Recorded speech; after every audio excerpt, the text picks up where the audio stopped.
샬롬, 이병우 목사입니다. 오늘 또 주의 은혜가, 주의 말씀이 여러분 가운데 충만하시기를 주의 이름으로 간절히 축원합니다. 오늘 우리가 묵상하는 하나님의 말씀은요, 주님이 심하게 책망을 하세요. 그리고는 위대한 초대를 하고 계시는 장면이 본문의 말씀입니다. 오늘 본문 20절 말씀에 보면 그때에 예수께서는 자기가 기적을 많이 행한 마을들이 회개하지 않으므로 꾸짖기 시작하셨다 그랬어요. 예수님이 기적을 많이 행했어요. 그렇지만 말씀을 전했지만 그렇게 가르쳤는데 전혀 감동이 없습니다. 우리가 지난 시간에 생각해 왔잖아요. 이어지는 말씀인데요. 비리를 부르도 춤출 줄 모르고요. 곡을 해도 울지 아니합니다. 마른 막대 같은 신앙, 죽은 믿음. 신앙인은 젖은 눈으로 살아야 되는데 말똥말똥한 눈으로 산단 말이에요. 차라리 말똥말똥한 눈이라면 다행이지요. 흘기는 눈, 분노에는 도끼 서린 눈으로 산단 말이에요. 은혜에 대해서 감사할 줄도 모르고 감격할 줄도 모르고, 그리고 말씀을 들었고 기적을 체험했으니 그들의 삶이 변화해야 되는데, 그 신앙 인격이 변화해야 되는데 1년이 가도 10년이 가도 여전히 그 정도니 심히 책망을 하고 있습니다. 오늘 본문 21절 이하에 이렇게 말씀합니다. 고라시나 너에게 화가 있다. 바세다야 너희에게 화가 있다. 너희 마을들에서 행한 기적들을 두로와 시돈에서 행했더라면 그들은 벌써 굵은 베옷을 입고 죄를 쓰고서 회개하였을 것이다. 나는 너에게 말한다. 심판날에 두로와 시돈이 너희보다 견디기 쉬울 것이다. 화가 있다. 너 가버나움아, 내가 하늘에서까지 치솟을 셈이냐? 지옥까지 떨어질 것이다. 너 가버나움에서 행한 기적들을 소돔에서 행했더라면 그는 오늘까지 남아 있을 것이다.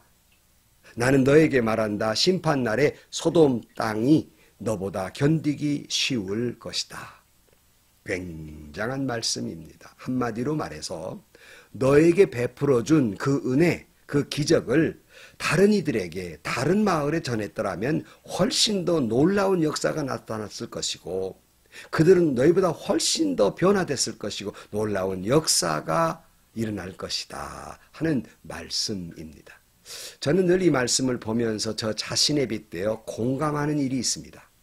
그게 뭐냐면, 제가 목회 한 40년을 마무리 짓고 평소 때도 그랬지만 더욱이 지금 되돌아보면 모든 것이 하나님의 은혜였습니다.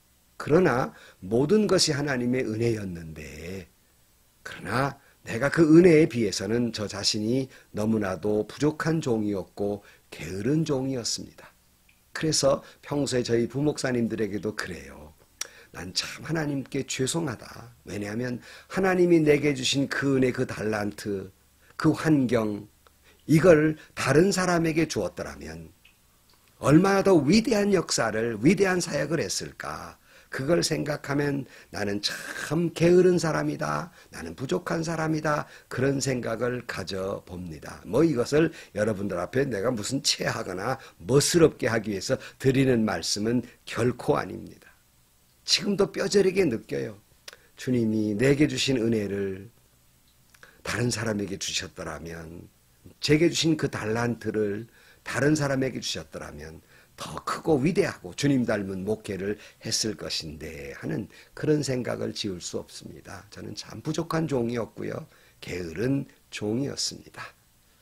주님이 주신 그 은혜, 그 축복을 주님의 영광을 위해서 더 많이 헌신할 수 있었을 터인데, 교회와 교우들을 위해서 더 많이 사랑해 주었을 터인데, 하나님의 말씀을 더 많이 주님의 뜻에 가깝게 전했을 터인데 하는 후회스러움이 있습니다. 주님은 너희에게 화가 있을 것이다 라고 책망하고 있습니다. 여러분, 어디 저뿐이겠습니까? 한번 여러분 자신을 견주어 생각해 보세요. 여러분 주신 주님의 은혜, 그 축복, 그 사랑에 견주어 여러분은 충분히 주의 영광을 위해서 책임을 다하고 있고 최선을 다하고 있습니까? 충성하고 회개하고 감사하고 감격하며 섬기며 예배하고 그 감동에, 그 은혜에, 그 회개에 눈물 마를 날이 없었습니까? 그 은혜, 그 사랑을 다른 사람에게 주셨더라면 얼마나 더 위대하게 하나님께 영광을 돌리셨을까? 얼마나 하나님을 더 기쁘시게 하셨을까 생각해 보신 적은 없으십니까? 예수님은 깊이 책망하시고는요. 그러나 오늘 본문에 보면 주님의 위대한 말씀, 너무나도 귀한 말씀이지요. 위대한 초대의 말씀을 하고 있습니다. 28절 말씀에 보면 수고하고 무거운 짐진 사람은 모두 내게로 오너라. 내가 너희를 쉬게 하겠다. 나는 마음이 온유하고 겸손하니 내 멍에를 메고 나한테 배워라. 그리하면 너희는 마음의 쉼을 얻을 것이다. 내 멍에는 편하고 내 짐은 가볍다. 그랬어요. 여러분, 인생을 살아가는 사람치고 무거운 짐이 없는 사람이 어디 있겠습니까? 다 무거운 짐을 지고 살아가는 거지요. 가정의 문제, 가족의 문제, 사업의 문제, 때로는 질병의 문제, 또 가치관의 문제, 재정적 문제, 여러 가지 질병과 고통 속에서 무거운 짐을 지고 아픈 상처로 인해서 고통 가운데 살아가는 것이 인생입니다. 우리 주님은 인간들의 이 무거운 짐을 잘 알고 계셨어요. 그냥 하시는 말씀이 아니라 동감을 하면서 말씀하고 계시는 겁니다. 여러분, 사랑하는 일을 슬픈 그것을 주님은 겪었어요.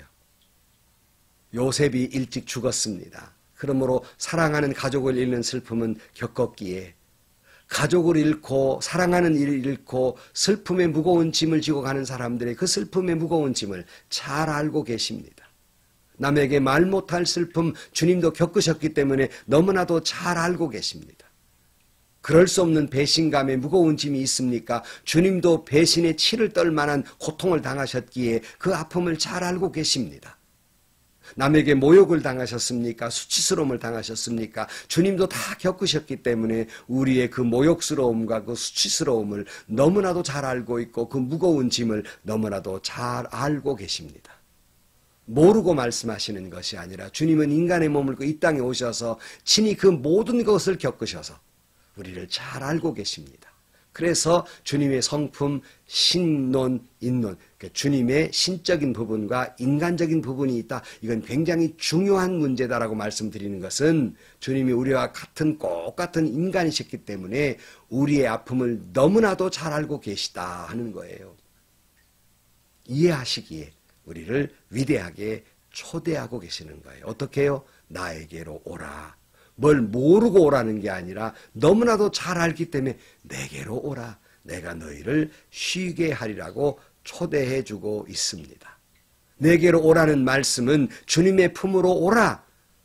주님께 다 의지하라. 네 무거운 짐을 다 내려놓고 주님께 다 맡기고 나를 의지하라. 내 인생의 무거운 짐을, 너의 아픔을, 너의 슬픔을, 너의 고통을, 너의 문제를 다 주님 앞에 내어놓고 주님 앞에서 쉬라 말씀하고 있어요. 어떻게 쉬라고 말씀하냐면요. 29절 말씀에 이렇게 말씀합니다. 나는 마음이 온유하고 겸손하니 나의 멍에를 메고 나한테 배워라. 그리하면 너희는 마음의 쉼을 얻을 것이다. 그랬어요. 그러니까 내 인생의 모든 무거운 짐을 지고 걸어가십니까? 이걸 내려놓을 줄 몰라요. 주님께 맡겨둘 줄 몰라요. 주님의 온유와 겸손을 배울 줄을 몰라요. 본문에 보면 여러분, 주님의 마음을 배우면 무거운 짐이 가벼워질 것입니다. 주님은 어떤 분이라고요? 온유하고 겸손하셨다 그랬어요. 오늘 여러분들에게 무거운 짐이 있으십니까? 참 고통스럽죠? 코로나 바이러스로 인한 이 재정적 어려움, 아픔의 어려움, 사랑하는 일을 잃는 어려움, 교회 안에서 우리가 마음껏 예배 드리지 못한 그 어려움, 그 고통. 그러나 여러분이 주님의 온유한 마음을 배우신다면, 주님의 그 겸손의 마음을 배우신다면 여러분의 그토록 여러분을 짓누르는 무거운 짐은 가벼워질 것입니다. 그래도 여전히 여러분 인생의 짐이 무겁습니까? 알긴 아는데 그 무거운 짐을 내려놓으라고 말씀해서 알긴 아는데 주님의 온유와 그리고 겸손을 배우라는 말씀을 알긴 아는데 왜 무겁습니까? 말씀에 순종하지 아니했기 때문입니다. 여러분에게 다시 묻습니다. 여러분의 인생의 무거운 짐을 주님께 와서 다 십자가 밑에서 내려놓으셨습니까? 내려놓는다는 건 주님께 다 맡기셨습니까? 주님의 온유와 겸손을 배우라고 하신 말씀대로 그렇게 주님의 온유를, 주님께 겸손을 배우셨습니까? 주님은 그렇게 살라고 말씀하고 있습니다. 여러분, 남의 신앙이 좋은지 그런지를 평가하는 건 조심스러운 문제니까 그런 거 해서는 안 됩니다. 그러나 여러분 자신이 자신의 신앙을 늘 되돌아봐야 합니다. 그 되돌아보는 자신의 신앙의 평가의 기준 가운데 하나가 여러분이 쉽게 알 수 있는 게 있어요. 내 믿음은 바른가 그렇지 못한가. 그게 뭔지 압니까? 내가 주님께 얼마만큼 내 무거운 짐을 내려놓았느냐에 따라서 여러분의 신앙의 척도가 재어지는 것입니다. 많이 맡기셨으면 100% 맡기셨으면 여러분의 신앙은 훌륭할 것입니다. 그러나 그렇지 못하고 맡겼다가 내 짐으로 가져왔다가 맡겼다가 내 짐으로 가져왔다가 그러십니까? 아직 신앙에 깊은 문제가 있어요. 저는 종종 교회에 오신 분들이나 또 새벽 예배 오셔서 눈물로 기도하신 분들을 늘 보면서 그 눈물의 기도를 들으면서 저분이 저렇게 교회에 와서 저 슬픔, 저 고통 주님 앞에 다 내려놓았으니 가벼운 마음으로 교회당을 떠났으면 그런 마음인데 여전히 축 처진 그런 모습으로 나간 모습을 볼 때 다 맡기지 못했구나 하는 안타까움이 있습니다. 어려운 줄 알지요. 그러나 여러분 우리가 여전히 마음이 편치 않는 것은 무거운 짐을 주님께 내려놓지 아니함이며 내 마음이 이렇게 편치 않고 무거운 짐을 지고 있는 것은 온유를 배우지 못하고 마음속에 분노를 가지고 있기 때문입니다. 그러므로 다른 사람과의 관계도 깨져버린 거 아니겠습니까? 겸손하지 못해 교만하니까 이게 항상 마음이 불안하고 항상 마음이 분노에 차 있는 겁니다. 여러분, 나만이 할 수 있다고 생각하는 것은 교만입니다. 하나님께 다 맡기지 못하고 나만이 할 수 있고 내가 해야 한다고 생각하는 건 교만입니다. 주님께 많이 맡기면 맡길수록 그 신앙은 귀한 것입니다. 여러분, 수고하고 무거운 짐진 자들아 다 내게로 오라는 주님의 이 위대한 초대에 주님께 나아가 주님의 품에 안기고 여러분 인생의 무거운 짐들을 주님께 다 내려놓고 살든지 죽든지 다 주님의 은혜이니 다 주님께 맡기고 내가 하는 일, 주님께 배워야 할 것, 주님의 그 온유함, 주님의 그 겸손함을 배우시고 여러분 진정으로 마음의 쉼을 얻으시기를 주의 이름으로 축원합니다. 주님의 짐은 그러게 가볍다 그러셨습니다. 다 맡기면 가벼워질 것입니다. 온유하고 겸손하면 가벼워질 것입니다. 인생의 모든 무거운 짐들이 다 가벼워지게 될 것입니다. 여러분 좋아하는 시편 23편 1절 이하의 말씀을 소개하고 말씀을 마칩니다. 주님은 나의 목자시니 내게 부족함이 없어라. 나를 푸른 풀밭에 누이시며 쉴만한 물가로 인도하신다. 아멘. 기도하시겠습니다. 하나님 아버지, 말씀을 들어도 회개할 줄 모르고 주님이 주신 은혜가 얼마나 큰데 그 말씀대로 살지 못한 저희들을 용서하여 주옵소서. 수고하고 무거운 짐진 자들아 다 내거라 말씀했으니 주님의 품에 모든 짐을 내려놓고 주님의 온유와 겸손을 배우며 참된 평강이, 참된 샬롬의 은혜가 우리 모든 성도들 가운데에 충만하게 하여 주옵소서. 그리하여 하나님의 사랑과 은혜에 늘 감격과 감격 속에서, 감동 속에서 살아가는 저희들이 되게 하여 주옵소서. 예수님의 이름으로 기도하옵나이다. 아멘. 여러분 참 인생의 짐이 무겁지요. 저 역시 참 무겁습니다. 다만 주님께 다 맡기고 사는 거지요. 살든지 죽든지 다 주님이 책임져 주실 것입니다.